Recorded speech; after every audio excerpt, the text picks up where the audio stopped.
میاں بیوی کا رشتہ اللہ رب العالمین کی طرف سے ایک خوبصورت احساسات اور جذبات کا رشتہ ہے، اور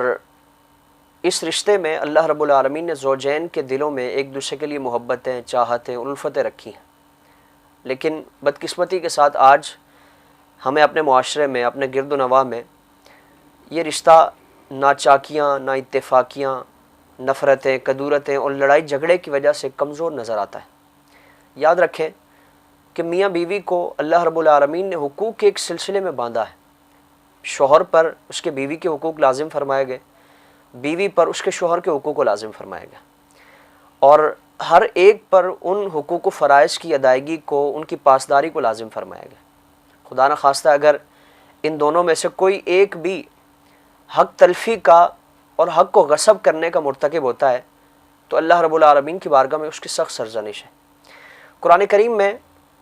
میاں بیوی کے رشتے سے متعلق کثیر مقامات پر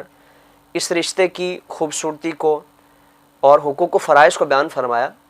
اللہ رب العالمین نے ایک مقام پر انتہائی خوبصورت انداز میں اس رشتے کی حیثیت کو بیان فرمایا۔ ارشاد خداوندی ہے کہ ہن لباس لکم وانتم لباس لہن، کہ وہ تمہارے لیے لباس اور تم ان کے لیے لباس ہو،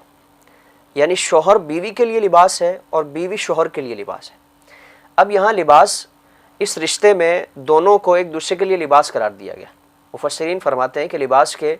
مقاصد میں دو بڑے مقاصد ہیں۔ سب سے پہلا مقصد لباس میں، ہمارے پہننے میں وجہ اور مقصد یہ ہوتی ہے کہ ہماری ستر پوشی ہو سکے، ہم اپنے جسم کو ڈھانپ سکیں، اور دوسرا اس کا مقصد یہ ہوتا ہے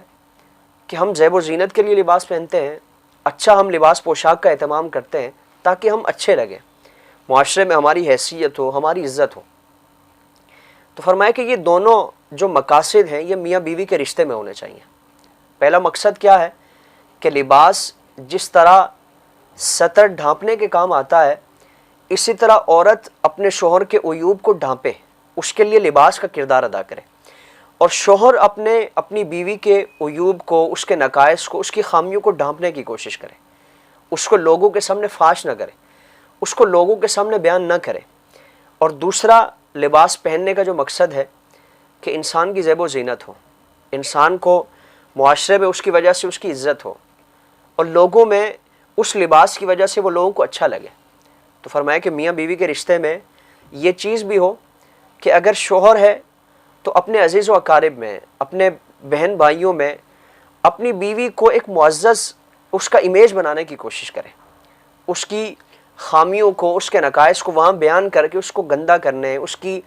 شخصیت کو مجروح کرنے، اس کو بدنام کرنے کا باعث نہ ہو۔ اسی طرح عورت اپنے گھر والوں میں، اپنے میکے والوں میں جب جائے، اپنی بہنوں میں جب جائے،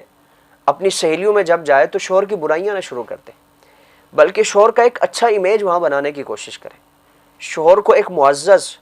اور ایک معتبر، ایک اچھی شخصیت کے طور پر وہاں پیش کرے۔ اگر یہ قرآن کا جو اس رشتے کی خوبصورتی کو بیان فرمایا ہوا، ایک رشتے کی جو اہمیت ہے اور رشتے کی جو حیثیت ہے، اس کے مطابق اگر میاں بیوی اپنے رشتے کی خوبصورتی کو پہچان لیں تو یقیناً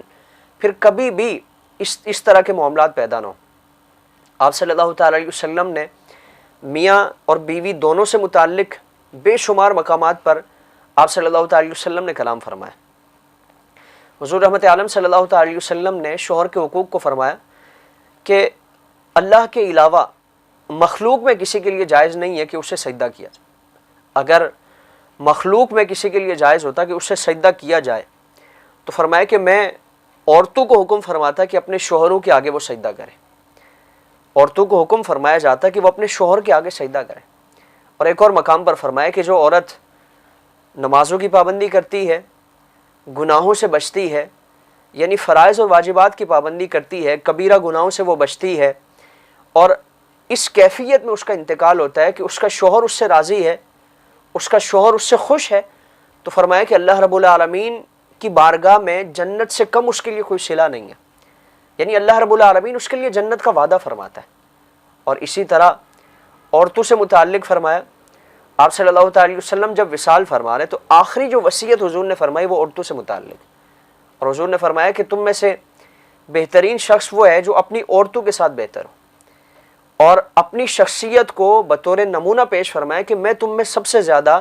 اپنی ازواج کے ساتھ بہتر ہوں۔ اور پھر